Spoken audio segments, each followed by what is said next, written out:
Michael Osterholm. He's the director of the Center for Infectious Disease Research and Policy at the University of Minnesota. And you can read his latest article in the Washington Post today, Facing COVID-19 Reality, a National Lockdown is No Cure. Dr. Osterholm, thanks so much for joining us. In your article, you write that rather than shutting down the entire country like Italy, let's say, or China had to shut down, the U.S. should consider, in your words, letting those at low risk for serious disease continue to work, keep business and manufacturing operating, and run society, while at the same time advising higher risk individuals to protect themselves. The question is this: wouldn't that approach potentially put more lives at risk?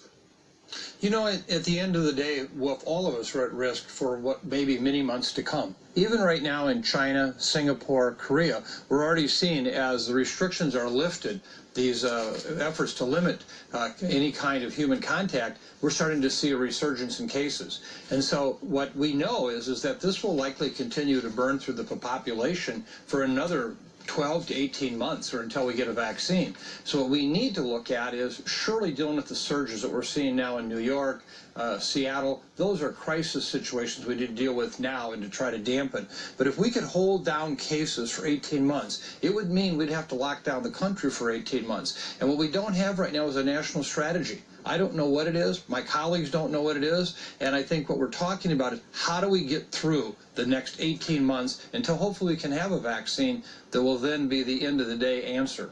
Well, it might be 12 months or 18 months for a real vaccine to emerge, but over the next few months there may be some breakthroughs in treatments that could really curtail deaths and serious complications from coronavirus, right? Surely that could happen, but as you and I both know, hope is not a strategy. We've got to look at, if we don't have those, what do we have to do to try to get this country through this?